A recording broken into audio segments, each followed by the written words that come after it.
Hi guys, nagkuha nga pala si mamang buko.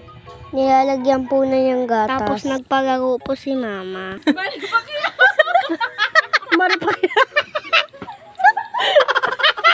Papunta na po pala kami dyan. Nagsakay na po kami sa motor. Malapit na po kami dyan. Masarap kasi ang may bukong na gatas. Pibirit yan ni Lolo. Tapos nila mama, tapos nila tita. Kunti na lang pala makakarating na kami. At tada! Andiyan na po kami. Hiyang-hinga nga po pala si tito sa camera. Ang ganda-ganda naman niya. Tapos matatakot siya. Walang ganun. Kaya na nga pala si mama nag-ready na. Yan nga pala yung view. Damuhan nga pala dito kasi nga bundok. At talaga naman kakatingin ka. At ayan na nga pala si mama napapasayaw na. Kimbot-kimbot ang puwet. Kain na yan. At nadapa na nga si mama. Kala mo mauubusan. Sa sobrang excited. At naghahanap pa nga ng mangga. Kala mo hindi pa nakakakain. Ang fresh pa nga dyan ni mama. At ang ganda pa nga. May padimple pa yan. Nagmarites nga pala dyan sila tita at mama. Habang hinaantay kami. Kasi nang hiram kami ng kawit. Kasama ako ni Lolo. Ipakanta-kanta pa nga dyan si mama. Singer yan. Ang saya-saya nga po dyan ni mama. Nagsungkit lang ko pala dyan si Lolo ng buko. Kaso maktigas ang nakuha. Di malungkot si mama.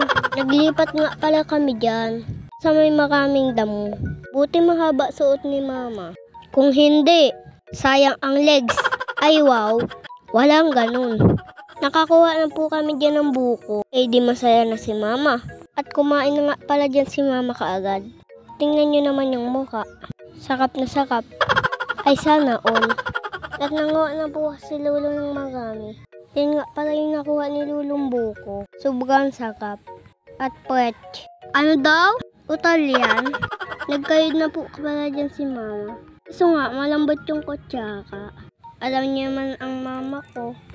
Maiksi ang pasensya. Lalo pag nag-aaral kami. Pag tinuturuan ako, ay parang dagagun. O walang ganon. Sandok na nga pala yung ginamit ni mama para madali. Gutom na ata yan. Tuwang-tuwa nga. At nakakuha ng buo. Epiplex pa yan. O diba sabi na Ganyan ang mama ko. Marami na po kami dyan nakuhang buko. Tingnan nyo naman kung gano'n ka-puwet. First, ay ano daw? Utal na naman. Wag na nga. At kinayod na nga ni mama lahat. Nang matapos na siya. At nagpapaganda pa nga. Ay walang ganun. Napakain na po pala ako dyan. Ay ang sarap na po pala talaga. Napapapakit-pikit pa nga ako dyan. Sobrang sarap. At tapos na nga po kami dyan. At uuwi na kami. Naghatid lang ulit kami ng kawit sa may-ari. Nagsakay na ulit kami sa motor. Kami nakuha pa si mama pang gata. At tada, nandito na po kami. Nilagyan na ni mama yung gatas ng buko. At mayroon pang yelo para lalong masakap. O, diba? At ayan na nga pala yun. Sobrang sakap. Kumain na po pala ako dyan. Tingnan nyo naman yung uso ko. Ang sarap pala kapag mayroong gatas at yelo. Sarap na sarap po pala dyan sila. Lalo na si Lolo. Tingnan nyo naman. Sarap na sarap. At tingnan nyo naman ako, pawis na pawis. Papasabi ka na lang talaga ng wag muna tayong umuwi. At nagpalaro na po pala yan si mama. Yan nga lang pala yung papam nyo.